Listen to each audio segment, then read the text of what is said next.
Unang-una, sa tax returns. Ngunit dun sa botohan, 6 lang po ang bumoto sa pagbubukas ng kahon na kung saan nilagay yung mga tax returns ni VP. Yung iba ay bumoto na hindi mo nabuksan. Gayunpaman, katakataka at kapansin-pansin na hindi ipinasuoli sa BIR yung mga dokumento ukol sa kanyang mga pagbabayad ng buwis, kung hindi, isasama daw doon sa ifo-forward sa Senado. Duda. Bakit? Confidential kasi ang information doon sa tax returns at hindi yan dapat isinapupubliko o ipinapakita sa iba. Gayunpaman, ayan pa rin yun. Pangalawa, kanina, pinag-usapan naman yung charges pertaining dun sa so-called threat daw na ginawa ni Vice President Inday. At diniscuss nila ang kabuuan, supposedly, ng ebidensya. Now, here's the thing. The only thing that they can look at ay yung mga documents, the complaint affidavit at saka yung mga attachments niya. But instead, hindi man nila pinakuha ng additional evidence, diniscuss naman nila. Halimbawa, yung pinag-usapan tungkol doon sa ibang mga instances where she mentioned the word, nagigigil ako, gusto kong kunin yung ulo. Yan. Bukod pa dyan, prinisinta yung video na si Mayor Baste naman ang nagsasalita na dapat makuha yung ulo ni Pangulo. Kinumpara pa kay Presidente Duterte at sabi daw na sa pamilya nila ang ganitong klaseng behavior. All of these are impertinent and not competent to be presented in the hearings on probable cause. Mga ibang ebidensya yan. Those evidence should not have been presented at all because the only evidence should have been the ones that were attached to the complaint affidavit.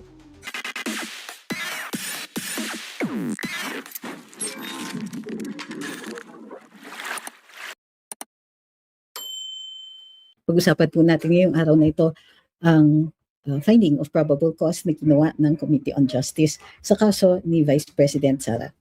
Yan, mapapansin natin ilang araw na nga po ang pagdidinig nila. So, ang pagdidinig nila ay hindi po trial. Ito po ay pagdidinig, a hearing, para makadetermine sila ng probable cause. Hindi sila pwedeng mag-inquire into the evidence, hindi sila pwedeng mag-testing ng evidence, kung kaya't walang cross-examinations, walang direct examinations. Ang ginawa nila ay supposedly simply to ask questions pertaining dun sa mga dokumento that were submitted.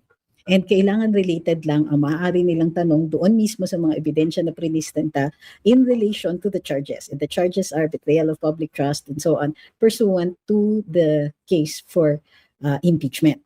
What is impeachment? Ang impeachment ay sui generis ang tawag dyan, in a class by itself ang ibig sabihin. When you're in a class by itself, hindi mo masyadong maihahalin tulad sa ibang mga kaso. Hindi po siya kriminal dahil wala namang penalty ng kulong or fine. Hindi naman siya civil kasi wala namang damages or hindi ito pursuant to a contract. So it is largely administrative because it relates to the removal of your job or your occupation or your position. So ano ang trabaho ng Committee on Justice? Ang kanilang first job was to determine if sufficient in form and substance yung reklamo na hinain. And finally, to determine if there is probable cause. Sufficient ground tapos probable cause. So why is this necessary? Ayon sa Korte Suprema, kailangan may due process. At dito sa pagdidinig, kung mayroon ng probable cause or even reasonable grounds, nakaka-participate, are allowed to participate or karapatan ng respondent, in this case VP Sara, mag-attend para maaari niyang harapin ang mga witnesses laban sa kanya. Ito ay ginagarantiya na karapatan sa saligang batas. So, today, ang mga ebidensya na i-discuss ay tungo doon sa unang-una sa tax returns. Ngunit doon sa botohan, 6 lang po ang bumoto sa pagbubukas ng kahon na kung saan nilagay yung mga tax returns ni VP. Yung iba ay bumoto na hindi mo nabuksan. Gayunpaman, katakataka at kapansin-pansin na hindi ipinasuoli sa BIR yung mga dokumento ukol sa kanyang mga pagbabayad ng buwis, kung hindi, isasama daw doon sa ifo-forward sa Senado. Duda. Bakit? confidential kasi ang information doon sa tax returns at hindi yan dapat isinapupubliko o ipinapakita sa iba. Gayunpaman, ayan pa rin yun. Pangalawa, kanina, pinag-usapan naman yung charges pertaining dun sa so-called threat daw na ginawa ni Vice President Inday. At diniscuss nila ang kabuuan, supposedly, ng ebidensya. Now, here's the thing. The only thing that they can look at ay yung mga documents, the complaint affidavit at saka yung mga attachments niya. But instead, hindi man nila pinakuha ng additional evidence, diniscuss naman nila. Halimbawa, yung pinag-usapan tungkol doon sa ibang mga instances where she mentioned the word, nagigigil ako, gusto kong kunin yung ulo. Yan. Bukod pa dyan, prinisinta yung video na si Mayor Baste naman ang nagsasalita na dapat makuha yung ulo ni Pangulo. Kinumpara pa kay Presidente Duterte at sabi daw na sa pamilya nila ang ganitong klaseng behavior. All of these are impertinent and not competent to be presented in the hearings on probable cause. Mga ibang ebidensya yan. Those evidence should not have been presented at all because the only evidence should have been the ones that were attached to the complaint affidavit. O so bakit nila pinag-uusapan ng iba? Sa totoo lang, kung ito ay isang proceeding sa hukuman, nag-object ang defense counsel.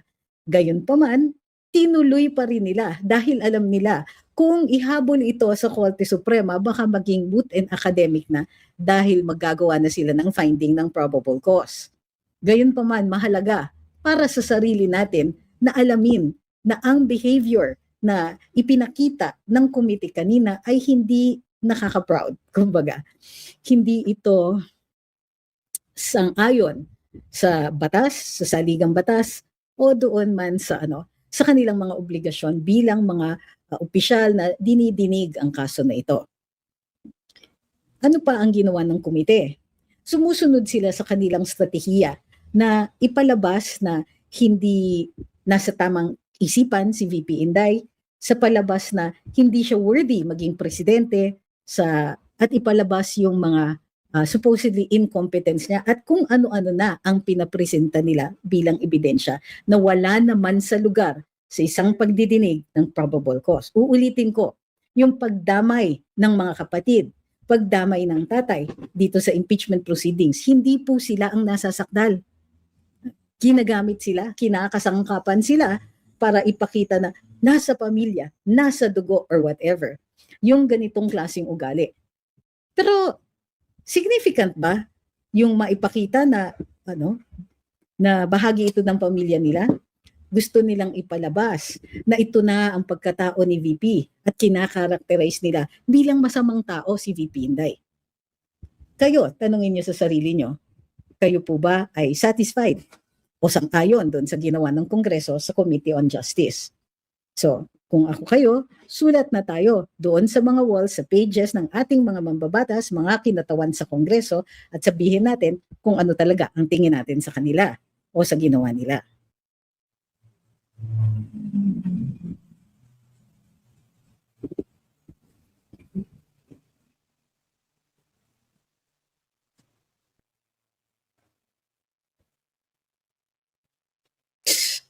Kung hindi po kayo marunong mag-reasoning, suggestion ko lang, lalong-lalo na dito sa TikTok, dun sa mga nagmamagaling, hinay-hinay, pwede naman po kayo magtanong. Sabi ni Boldagols, na guilty si Carpio kasi nag-file. Ibig sabihin totoo lahat ng nilabas ng bangko and record billions. Unang-una, magiging billions lang yon kung inad mo yung deposits at saka withdrawals. Bukod pa doon, walang konteksto ang mga transaksyon na yun. Hindi necessarily ibig sabihin nun nakaw yun. Hindi necessarily ibig sabihin nun galing sa illegal na sources. Wala kayong nakita kung hindi numero, pero grabe ang bilis ninyong mag-conclude. Hindi nga prinisinta ng Kongreso ang kahit anumang ebidensya that could have exonerated the VP. But this was what they were counting on, na kayo, mga katulad mo, Boldaguls, ay gagawa ng rash conclusions. Madali ang konklusyon kahit kulang pa ang ebidensya. Bakit nag-file si Attorney Manscarpio? Dahil sa kasiraan. Dahil lumabag sila sa batas. Hindi po ebidensya ng pag-file na kaso na guilty o totoo ang mga dokumento na yun. Nag-file sila kasi bawal yun. Nag-file sila kasi kahit totoo o hindi ang mga dokumento, ang pagpapakita ng mga dokumento purportedly coming from a private person is not allowed. So, hinay-hinay naman.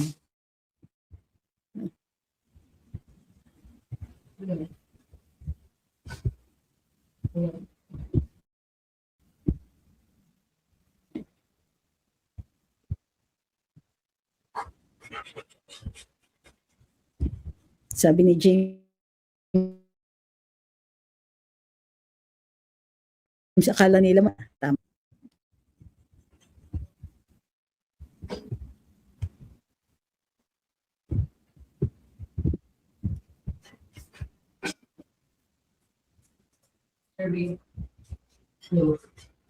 Next.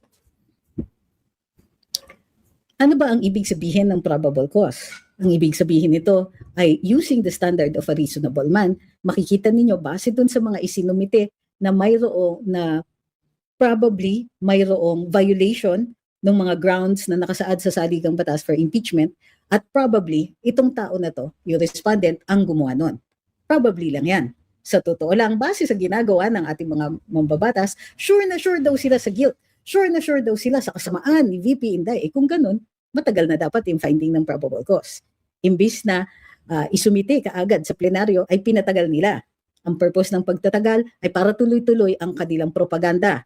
Tuloy-tuloy ang kanilang pagduduro o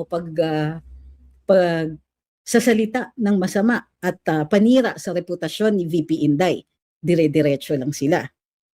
So, yun po ay ang mahalagang alam natin. So, sa atin, sa karamihan sa atin, kitang-kita yung kanilang panggigipit.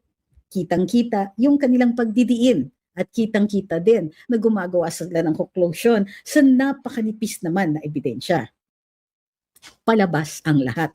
At yun ang problema nitong administrasyon. Puro palabas, puro for show, puro acting-acting sa harap ng camera, pretending to be competent, pretending to be capable of leading the country. Pero ang totoo, lahat po ay PR. Lahat po ay pagkukunwari. Walang tunay na serbisyo. Walang tunay na ginagawa ang gobyerno para maahon tayo sa kahirapan at matulungan tayo. Hindi. Ang ginagawa nila, puro parakitang tao, pero walang tunay na development, walang tunay na nahahanap na krimen.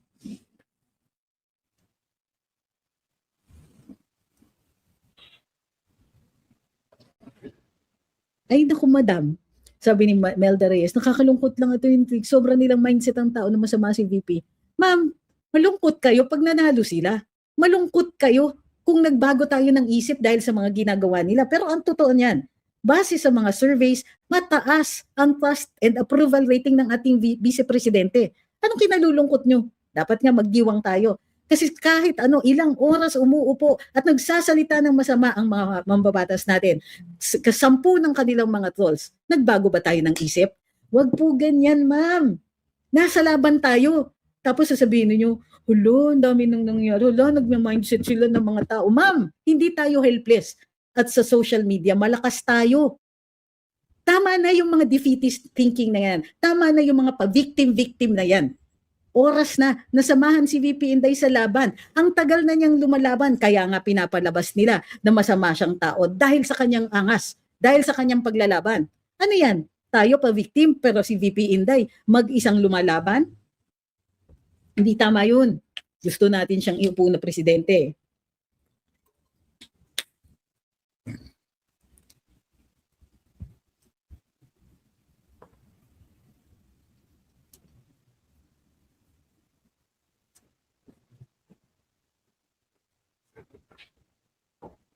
Sabi ni Giovanni, kung mapatunayan yung isinampan na kaso ni Attorney Mans Carpio laban sa House of Crocs, ano po kaya ang magiging hatol ng hukuman? E de kulong po.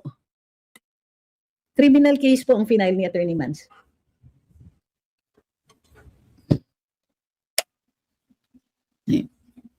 So ano ba dapat ang nagiging reaction natin? May iba nasasabi, asawa na to. Ang sama-sama ng ginagawa nila kay VP Inday.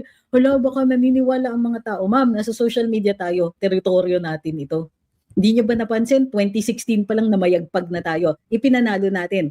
Unang eleksyon na tayo mismo, taong bayan, pro-Dutertes, proud DDS. Pinanalo natin si Presidente Rodrigo Duterte by 16 million votes. Since then, hindi tayo natatalo sa eleksyon. Yung mga talunan, sila po yung nag-hire ng Tall Army. At bakit sila nag-hire ng Tall Army? Kasi hindi nila tayo kaya. Masyado tayong marami at masyado tayong effective. Para lang makahabol sila sa atin, kailangan tapunan nila ng pera ang mga PR agencies and so on para lang makapaglapag ng side nila, para meron silang mga trolls. Pero take note, tayo, organic yung mga followers. Pag nagla-live, organic yung dumadating, hindi kami makapag-boost eh. So, given our dominance dito sa social media, bakit umaangal kayo na kawawa naman ng Pilipino? Pwede ba? Tama na yung kawawa-kawawa. Fight tayo. Fight tayo kasi malakas tayo. Malakas tayo because ang dami natin at hindi tayo natatalo sa eleksyon. Not since 2016.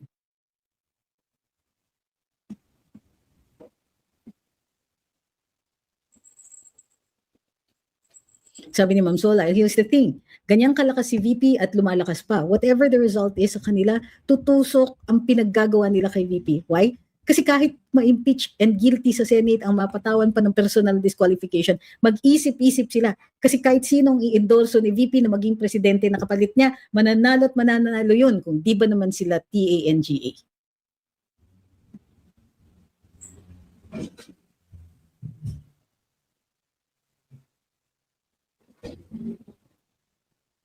Sabi ni Mateus, dapat magkaroon ng plebisito para matigil ng party list na inabuso ang mga makakaliwa. Ito ang mali ni PRD at di ginawa.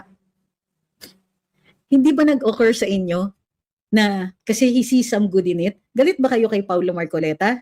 Galit po ba kayo kay sino ba? Dati kay Kong Mike na nag-party list? Nagagalit ba kayo kay Kong Miao? Ay, hindi. Hindi pala party list si Kong Miao. Si Congressman Eli San Fernando, o party list yun, kamanggagawa. O, hinay-hinay po sa mga, alam nyo, dinidistract nyo lang yung mga tao, ililihis ninyo yung usapan sa party list. Ang kailangan natin, ipanalo natin si VP Inday. At kung ayaw ninyo sa party list, mag-elect tayo ng party list na atin yung kandidato. Nang sa gayon, dumami yung mga nasa party list. O meron pa, Bernadette Herrera ng BH party list at si Sir Nazal. Congressman Nazal ng PH party list. Huwag po kayong mag-distract. Dinidistract nyo yung mga tao. Ang laban ngayon para dun sa kandidatura ni VP Inday, laban natin ngayon salungatin ang naratiba ng mga nakaupo sa pwesto na gustong siraan si VP Inday. Do not distract the people. May panahon at may panahon para dyan.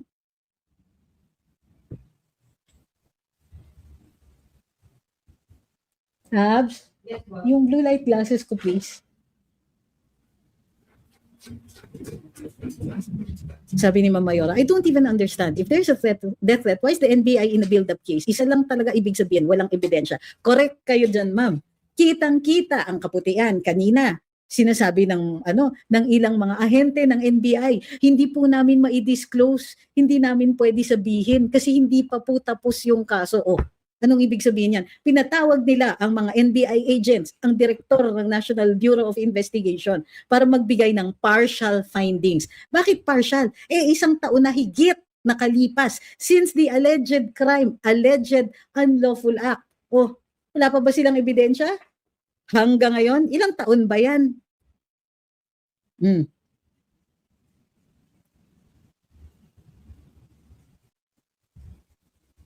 Sabi ni Michael, nothing's gonna change my love for you, VP, Sarah. Sana marinig kong kantahin mo yan. Hanggang sa dulo na walang hanggan, I will stand and support you because I believe in you. Good one.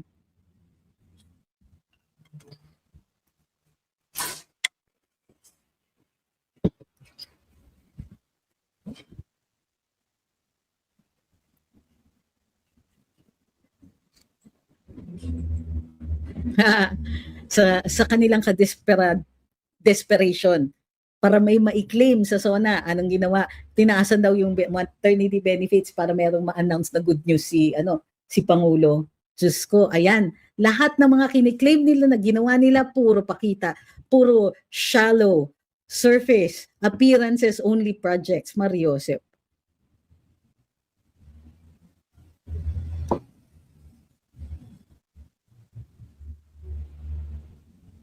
Sabi ni Ken, ang dami na nga nilang ginawa na kasiraan, pero tiwala pa rin ang tao kay VP, kaya takot na takot sila. O hindi lang yon, tumataas at dumarami ang popularidad at pagtitiwala ng mga tao kay VP Inday. Eto pa, may mga tumatawid katulad ng mga dating pink. At least daw si VP Inday lumalaban sa katiwalian. Anong ginagawa ng iba? Nagiging collaborators. Alam nyo ba yon? Dati sa kasagsagan ng panahon ng giyera, ang sama talaga ng tingin natin sa collaborators. Kasi madaya sila, traidor sila. Kinampihan nila, tinulungan nila ang kalaban. Ganyan po ang nangyayari pagka umanib ka sa kalaban.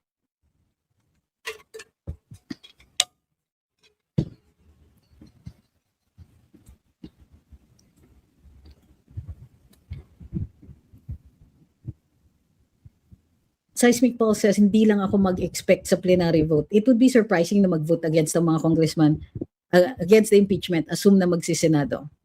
Same. Magandang gabi. Salamat po sa mabuting pagkakataon na makapag-viewing. FPRD Forever, VP Inday Sara, may President of the Republic of the Philippines. May awa po ang Diyos. Bukas po, meron akong daspok, so I hope to see you there. Kaya mabilis lang po ang live natin ngayong araw na ito.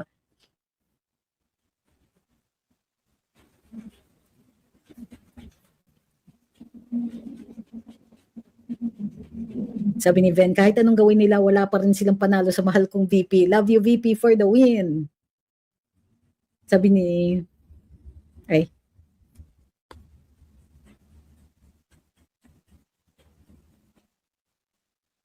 I Cater Delicious. Thank you kay Ma'am Gracia. Si Umay Licious ba? Bawal. Easy says, pag nasa Senado na po, impeachment need na po ba umattend ni VP? Pag ni-require siya ng Senado. Tandaan nyo, si Presidente Erap, hindi yan umattend.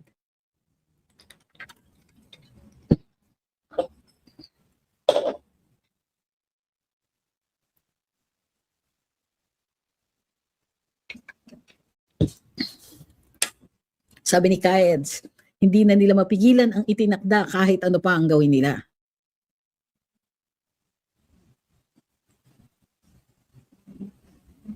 Sabi ni Julian's World, nag-aaway-away na ang mga trolls ni B at ni Tambi, naglalaglagan na. What did I tell you? I told you so.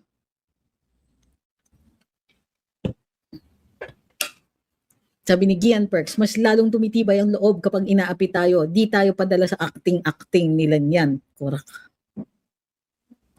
Simbay supporting VP from the UAE. Sabi ni Ma'am Sherry, since nalaman kong sangkot ang Congress sa flood control, na wala na yung tiwala namin sa kanila. Yan.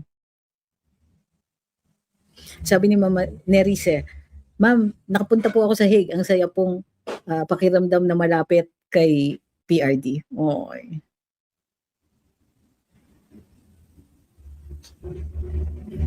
Pag nagtatanong kayo, anong reaction sa post, anong masasabi mo sa sinabi, etc. Ma'am, kailangan po sabihin mo sa akin kung ano yung sinabi ng mga yon. Kasi ang sasabihin ko lang sa inyo, sa ganyan, hindi ko po nabasa. So ano yun?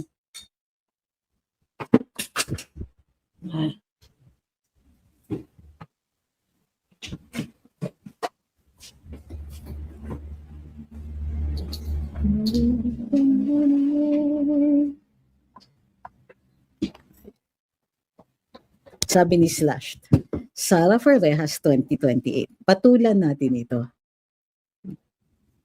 Diba? Hanggang ganyan lang naman po kayo eh. Ha? Slashed? Hanggang ganyan lang kayo. Sloganeering, tawag dyan. Anong sloganeering?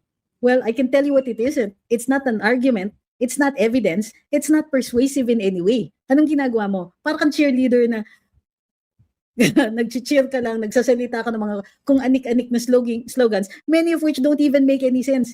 Ano yun? Sara Ferrejas? Uwe. This is an impeachment freaking case. You can't tell the difference between a criminal case and an impeachment case, which is largely administrative in nature. Kahit yung sloganeering mo pala, palpak. So, you don't come to a battle of wits unarmed.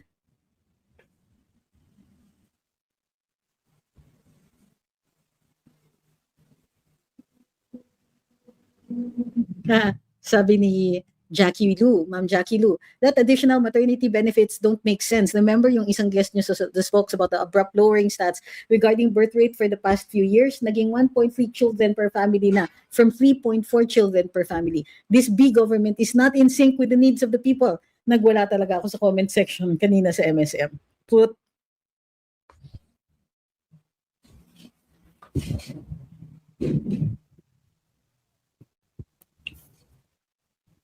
Sabi ni Zim, ang exclusive ay malinaw daw ang ibig sabihin. Sabi ni Luis to. Totoo yan? Sabi ni Miss Hart, good evening, may nabasa po ako sa post ni Kong Martin Romualdez humingi ng tawad sa Duterte. Hindi ko pa po na-verify kung totoo yan. Hi kay Adrian, thank you. Thank you, Sir Paul. Sabi ni Bert, nasa labas na po ba ng bansa si Martin? Ang tanong, bakit kaya? Wala po tayong balita tungkol doon. Bukod sa doon, nakalabas siya ng bansa dahil wala naman po siyang whole departure order. Hindi pa po naisasampa sa hukuman. Andun pa lang po siya sa probable cause hearing niya.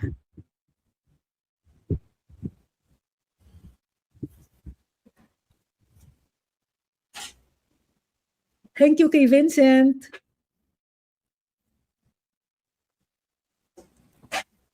Sabi ni Ma'am Nerise, wag na po kayong magtaka kung bakit wala siyang baon na wits. Yung pinapanigan niya, wala nun.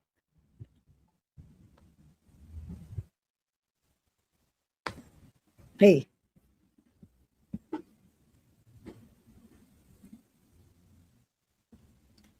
Sabi ni Jai, may probable cause daw pero nagre-request ang HOR na i-extend ang hearing sa Congress. Mga boplax talaga. Sabi ni Rain, kakasuhan daw ng NBI si VPISD, sabi sa ambush interview, inaantay na lang daw resulta ng Sandigan Bayan and OMB. Ngek. Ngek. Inaantay resulta. Hindi.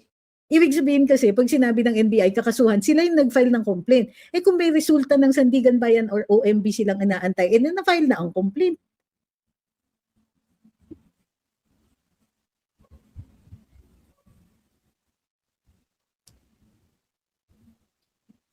Kasi pasensya na po, super antok ako. Hi kay Harfax, sabi ni Ma'am Loretta, good evening from Bicol, Solid Duterte.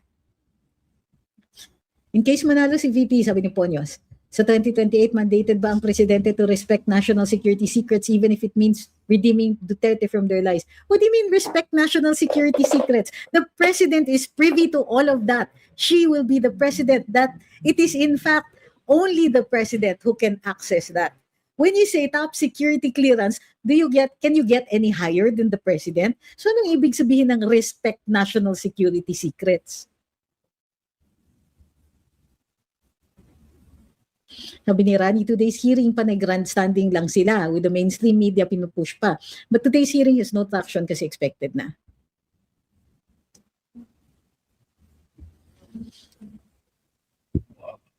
Okay, Salva, sorry.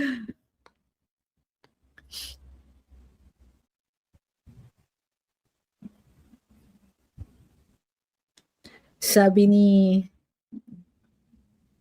Zin, sinungaling si Ombudsman, akala ko ba may HDO si Martin? Yung precautionary HDO, which is what is issued by a court at the request of the hearing officer sa probable cause hearing.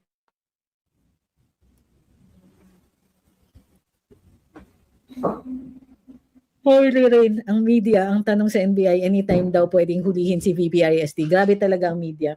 Saan naman nila napulot yun?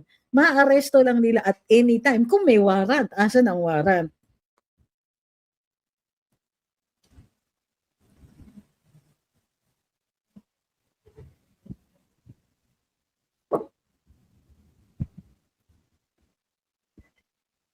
At pasensya na po. Sabi ni Arturo, mas matino ang pag-iisip ni VPISD kumpara sa karamihan ng members dyan sa Injustice Committee.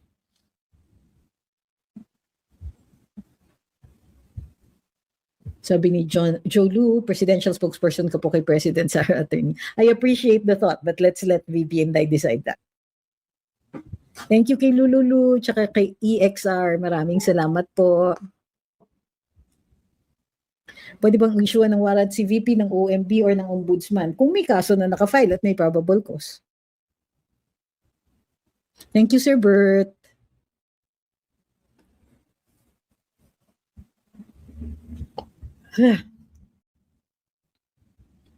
Sabi ni Julian Swirl, si Charis nagbibilang na daw ng ulo para sa mga boboto para sa impeachment ni VP. Ang tanong, ang pananakot ba na di umano'y umiikot na balita tungkol dito kay Majority Floor Leader? Ang umiikot na Cheesemax, and I emphasize double underscore, ang Cheesemax. Kasi it's by word of mouth, it's spreading like that. Ang sinasabi is, according to insiders, si Congressman Sandro Marcos, who is the Majority Floor Leader, ay nagtiteten ng mga kongresista na kung hindi sila sumuporta sa impeachment ni VP Inday, hindi na sila makakatanggap ng funding para sa mga iba't ibang mga projects nila.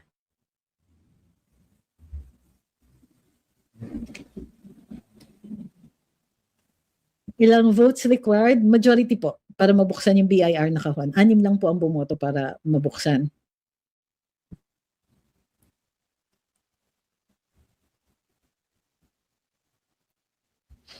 Okay. So, naku, pasensya na. Magtanong na po kayo ng magtanong kasi para maaga tayong makatapos at makatulog.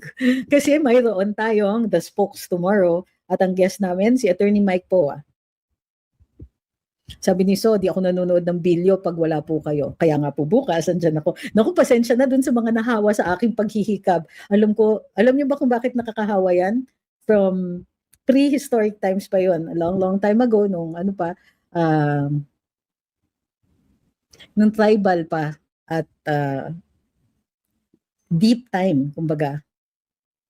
Ang mga humans ay communal ang living nila. Para lahat po ay magpahinga at the same time and a lot of work can get done kasi communal nga, hindi yung salit-salit yung natutulog. Cue yun eh. Pag may isang humikab, nagkakahawahan para everybody goes to sleep at the same time.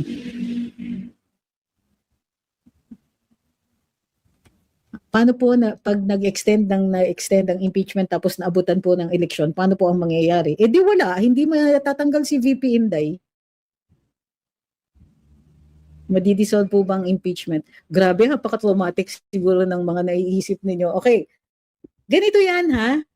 As long as naghihiring pa, as long as tumutuloy yung pagdidinig, kahit i-delay nila ng i-delay yan, walang magiging verdict. Di ba? So,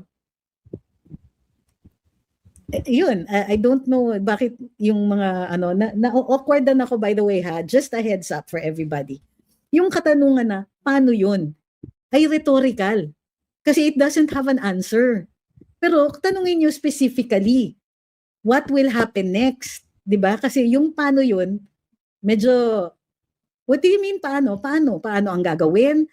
Ano ang mangyayari? Yung mga ganon.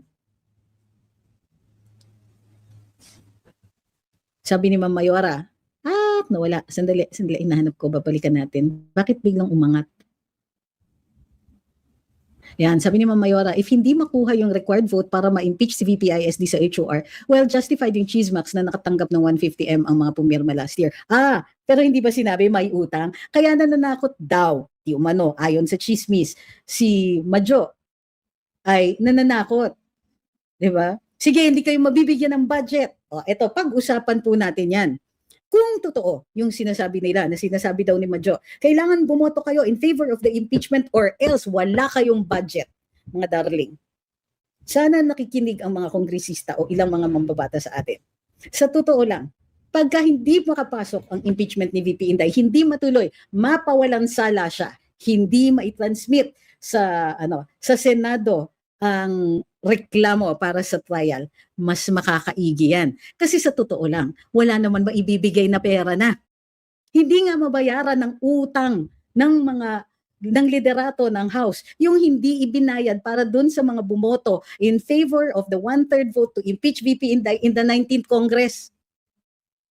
Diba? Hindi ba yun nga yung dahilan kung bakit nilayasan ng majority, nilayasan na ng ilang mga partido ang mayorya. Iba nagsasabi, independent na lang kami. Kasi hanggang ngayon, yung ipinangako na for later release, ay hindi pa pala umaabot ang later. Magtitiwala ba sila dito sa isang tao na kasama doon sa nangako ng nangako na bibigyan silang malaking pera? Ano na nangyari? Sana ang mga mambabatas ay hindi makinig sa matatamis na pangako ng liderato ng House. Kung totoo yung sinasabi na nananakot itong mga to. Mariosep. Laki pa nga ng utang yung mga FLR hindi pa nire-release. Maniniwala pa ba kayo na na kaya pa nilang hawakan ang budget at hindi kayo bigyan? Aba, mga mambabatas, kung kayo po ay pahirapan ng liderato ng House, maasa kayo, susuportahan namin kayo. Kasi bumoboto kayo ng naaayon sa tama, naaayon sa inyong konsyensya at naaayon sa kinabukasan natin, nasa public interest natin na hindi na matuloy ang impeachment ni VP Inday. At any rate, ang mga kadil nyo naman, mga magnanakaw at sinungaling, maniniwala pa ba kayo sa mga ganyang pangako?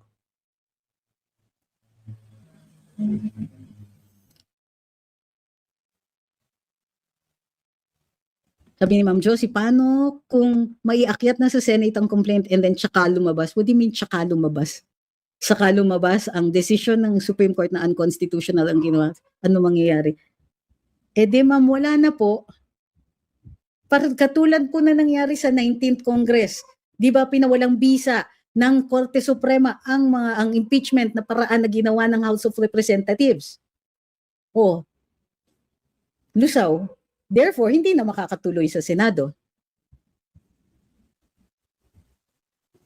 Sabi ni Erjan, si VP kanina nandito sa Robinson San Pedro, hindi ko na lang may motor balita, ang weird ng sentence. Sana nakapunta kami ng pamilya ko, nagbukas ng exhibit ribbon cutting. We love VP Sara and Tatay Digong. Anong legal remedy against Charis sa pangangalap niya ng boto? Taong bayan affected is if the budget is held. Aba, kung may malakas na loob ang mga mambabatas dyan, edi kailangan either kasuhan nila o ibulgar nila yung ginagawa ni Charis, kung totoo yon.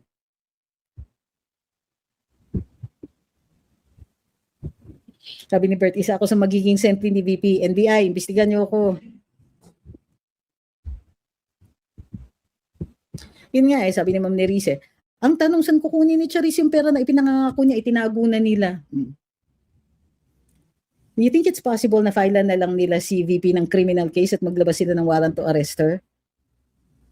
Kailangan po ng ebidensya. Dito nga lang po, nasa House of Representatives na po sila. Hindi pa rin sila makangalap ng ebidensya. Tignan ninyo yung mga reklamong isinumite. Ebidensya ba yun? Doon nga lang dun sa pagtitestigo ng AMLC. Nakakabaliw. Numerong walang konteksto.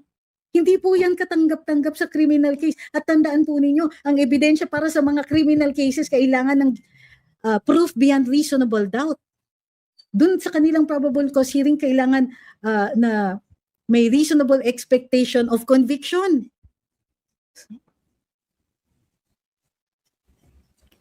Alam ko creative ang marami tao. Ang daming ang creative na nagsusulat sa akin tapos sasabihin nila, paano kung ganito? Tapos gagawa sila ng senaryo na halos imposible na. Pero kinakabahan sila na mangyayari kasi natatakot sila na ma-sideline si VP Inday. Huwag po mag-alala. Magagaling po ang mga abogado ni VP Inday. Pangako ko yan sa inyo. Magagaling silang lahat. From Attorney Poa, si Attorney Panelo, of course si Attorney Mans at ang kanyang mga kasamahan sa law office. So, tumutulong pa sina Attorney Torion.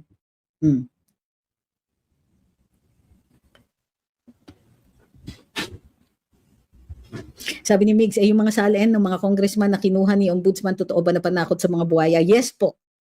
Panakot po yun. Ito yung tanong ko, mag-work ba? Kung ako congressman, maaasar ako niyan. Lalo kung ilalaglag yung manok nila.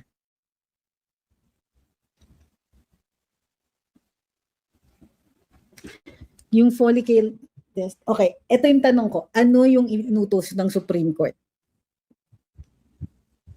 Did the Supreme Court say he should take a test? Or did they say na to deliver something? Or to indicate his state of health? Ano po ba ang tanong dyan?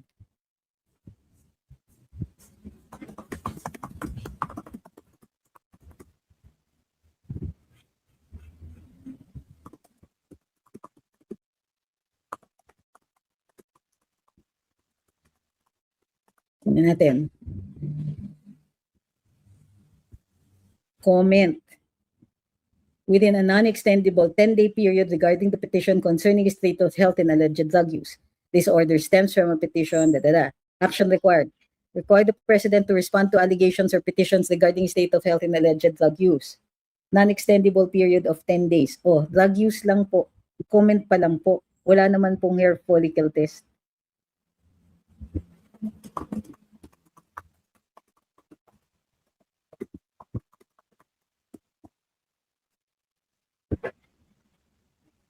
Check lang natin. Oh. The Supreme Court did not order a hair follicle test or a physical examination. Ang order lang ay imagkomento sila.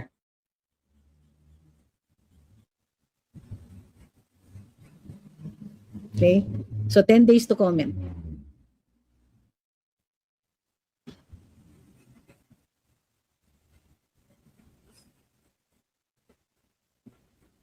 Anong ibig sabihin ng criminal case galing kay Attorney Mans? Ito po ay pagkakasong ng kriminal laban sa mga kongresista at doon sa executive director ng AMLC sa kanilang pagbubulgar ng mga pribadong impormasyon ukol sa mga bank accounts o mga pera ng mag-asawa at lalong-lalo na sa kay Attorney Mans.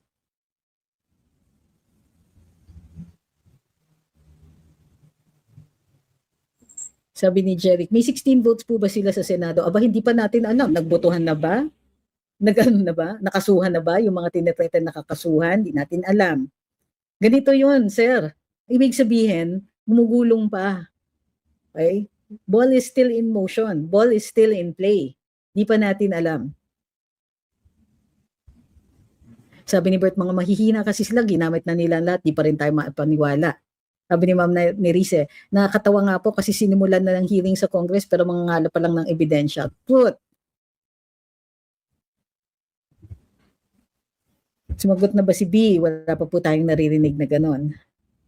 Bukas po nasa BNC tayo for the spokes at nandun din po kami sa Friday.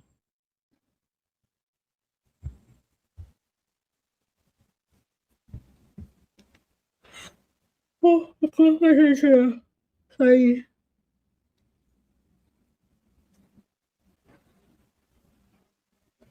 Sabi ni John Lewis, if hindi umusad yung impeachment against VP Inday at na-elect siya as president sa 2028, pwede ba nila gamitin yung same complaints kung tangkain nilang i-impeach siya uli habang presidente siya? Anong sinabi ng Korte Suprema? You can only allege acts of that person while he or she occupied the impeachable position. So, hindi nila pwedeng gamitin yung mga actions ni VP Inday as vice president to impeach her when she is already president. Magkahiwalay yon. Kung gusto ninyong ma-impeach siya as president, kailangan may ginawa siya bilang presidente. At yun lang ang ipipresenta nyo yung ebidensya. Thank you, Sir Francis. Nanonood daw po siya sa amin sa BNC. Sabi ni Sir Anton, totoo po ba na malaki ang binayad ni VP sa mga lawyer niya? Anong ibig sabihin po ng malaki? At bakit may pakialam tayo doon? Alam nyo ba na ang attorney-client conversations ay protected yan, confidential yan, and that is absolute. Hindi pwedeng ilabas ang mga pinag-uusapan ng attorney at client. So lahat ng impormasyon na binigay, yung nature ng attorney-client relationship niyan, wala pong public interest dyan, wala tayong pakialam dyan. That information is privileged. Hindi po natin pwedeng pakialaman yan. So, ewan ko kung bakit itong mga kongresista ay may mga parinig pang mga ganon. Pati ba naman yung pagbabayad kay Attorney Kaufman, kini-question pa. Wala tayong pakialam dun. Hindi tayo yung kliyente. Hindi po tayo yung nasasakdal. That is up to PRD, and in his stead, if hindi siya reachable, VP Inday. Guest po namin bukas, Attorney Mike po.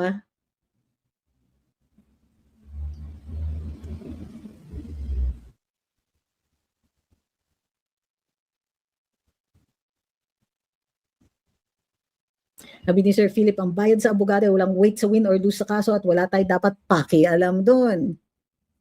Sabi ni Susme, ba't niya tinatanong? Siya ba magabayad? Grabe. You guys are meaner than me and I love it.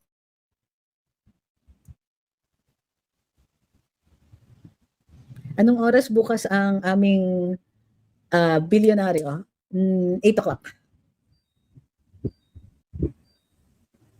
Sabi ni Kirk, grabe ang Congress, parang gusto lang talaga nila makalimutan ng maleta-maleta. And oh, by the way, hindi nyo ba napansin? Oh, sa dinami-dami na posibleng mga involved dyan, katulad ng ilang mga mambabatas, sino lang ang mga nakikita natin na mga kinasuhan? Ilang kongresista at of course, yung mga ibang pribadong tao na involved doon.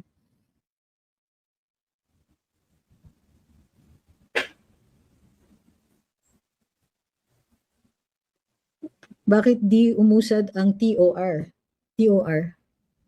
TRO. Kasi wala naman terms of reference ang impeachment.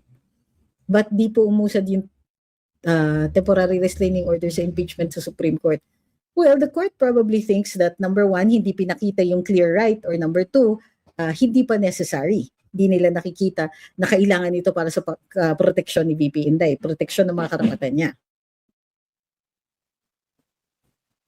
Sabi ni John Luis, abogado si VP ISD, may law firm. Ba't kayo nagtataka kung bakit maraming abogado si VP? Correct. At pakialam ninyo? Alam nyo ba dati, bilang abogado ng NCCA, pinagtestigo ako dun sa isang co-warranto case laban sa chairman ng NCCA at saka dun sa executive director. Nagtanong ba naman yung abogado ng kabila, what did you advise your client? Oy, object ako kagad. Your Honor, I object to this questioning because it goes to attorney-client confidentiality. So anong ginawa ni Judge? Struck out yung tanong. Pati yung mga how much did you pay your lawyer, ay, that's private.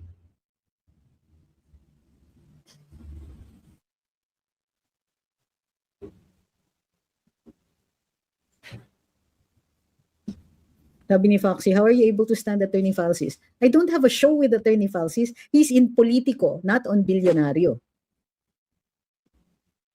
Sabi ni Ma'am Josephine, paano yan? Ayan, paano yan? Ayan na naman yung tanong na paano yan. Wala na palang impeachment trial. Sayang, gusto ko sana manood ng impeachment trial kasi gusto ko makita kung paano sila dudurugin ni Sen. Marcoleta at Senator Alan Peter Cayetano. Alam nyo, it is stressful for the respondent. So, gusto man siguro kayong pagbigyan, isipin nyo naman ang mental health ni VP. Isipin nyo naman na mabawasan na ng stress siya. At kung yung mga abogado niya, yung oras ng mga abogado niya ay mahalaga. So sana naman po hindi natin ini-encourage yung ganyang klase na, ay sayang, walang trial. Gusto ko pa naman makita na gulpihin ng mga abogado ni VP Inday yung mga abogado nila dun sa Senado. No ma'am, kawawa naman yung respondent.